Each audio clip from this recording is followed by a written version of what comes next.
Halo ibu-ibu, apa kabar? Selamat datang di acara penyuluhan alat kontrasepsi pasca persalinan.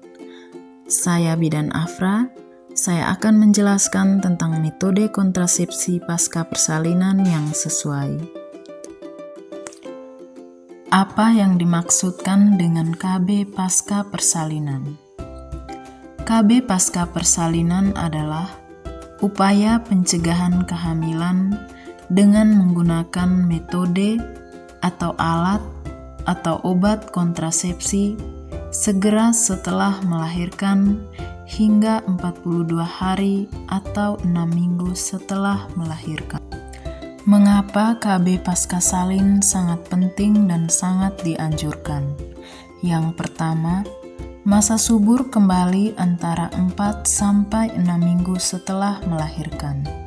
Bahkan, ibu berpotensi hamil kembali walaupun belum mengalami menstruasi.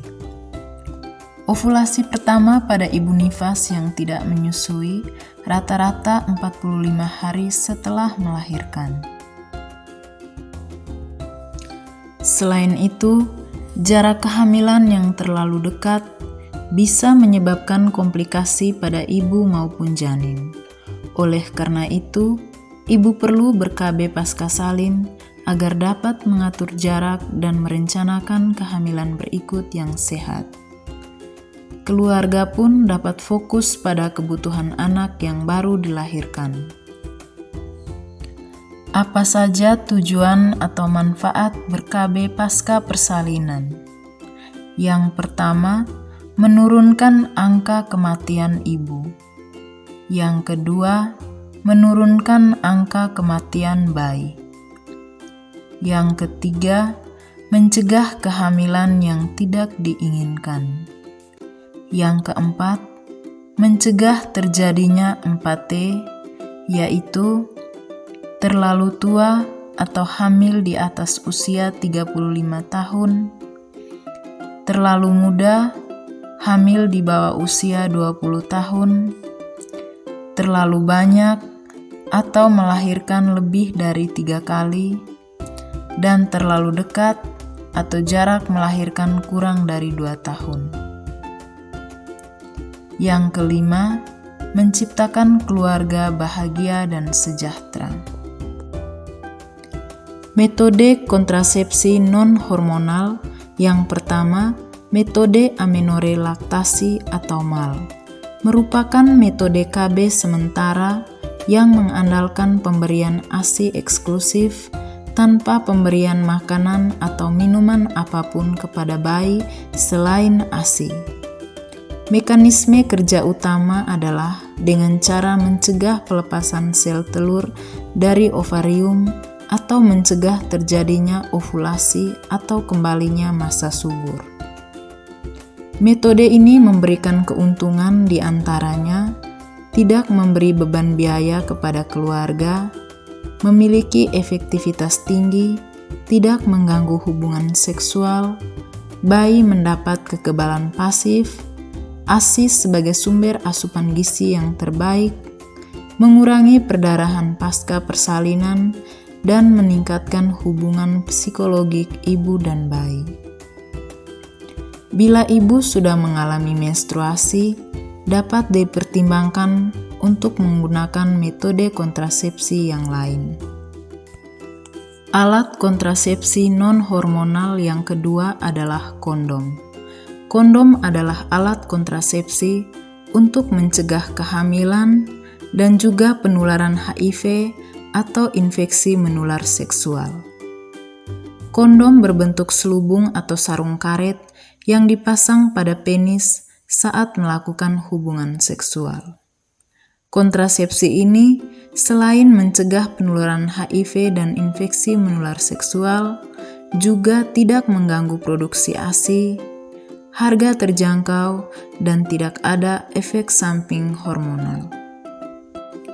Alat kontrasepsi non-hormonal yang ketiga adalah AKDR atau alat kontrasepsi dalam rahim. Merupakan alat kontrasepsi jangka panjang yang dimasukkan ke dalam rahim. dapat dipasang setelah plasenta lahir hingga 48 jam pasca persalinan atau 4 minggu pasca persalinan, dan juga dapat dipasang saat operasi sesar. AKDR memiliki efektivitas pemakaian selama 5-8 tahun. Selain itu, tidak mengganggu produksi ASI, tidak mengandung hormon, sehingga kesuburan cepat kembali setelah dibuka. Metode kontrasepsi non-hormonal yang keempat yaitu MOW atau tubektomi, merupakan prosedur bedah sukarela untuk menghentikan kesuburan secara permanen pada perempuan yang tidak menginginkan anak lagi. Waktu pelaksanaan idealnya adalah kurang dari 48 jam pasca persalinan atau sesaat setelah operasi sesar. Metode ini tidak mengganggu produksi ASI, efektif untuk jangka panjang, dan tidak mengganggu hubungan suami istri, serta tidak ada efek samping hormonal. Kontrasepsi hormonal. Yang pertama, pil KB, merupakan obat kontrasepsi berbentuk pil yang mengandung hormon progestin. Pil progestin cocok untuk ibu menyusui karena tidak mengganggu produksi ASI dan dapat dihentikan penggunaannya setiap saat. Suntik 3 bulan merupakan metode kontrasepsi hormonal jangka pendek yang mengandung hormon progestin. Metode ini gampang digunakan oleh ibu menyusui dan tidak mengganggu produksi ASI serta tidak mengganggu hubungan seksual. Dapat diberikan 6 minggu setelah persalinan. Metode ini tidak disarankan bagi ibu yang memiliki riwayat hipertensi atau kelebihan berat badan. Implan atau susuk merupakan batang plastik berukuran kecil yang lentur yang melepaskan progestin yang menyerupai hormon progesteron alami di tubuh perempuan. Implan dipasang di bawah kulit lengan atas.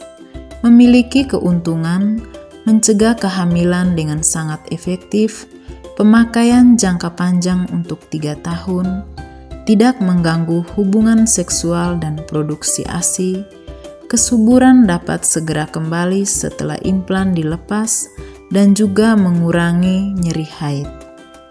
Metode kontrasepsi ini tidak cocok untuk ibu yang memiliki riwayat hipertensi dan berat badan berlebih. Kapan waktu yang tepat untuk konsultasi KB pasca persalinan? Konsultasi dapat dilakukan pada saat melakukan antenatal care atau pemeriksaan kehamilan, menjelang persalinan, setelah melahirkan, dan sebelum pulang dari tempat persalinan. Ibu bisa datang ke puskesmas atau pustu atau rumah sakit atau Polindes untuk mendapatkan pelayanan kontrasepsi pasca persalinan sesuai dengan kebutuhan. Membangun keluarga yang berkualitas tidak hanya tentang merencanakan kehamilan, tetapi juga menjaga jarak kelahiran. Jangan tunda, segera ikut KB pasca persalinan.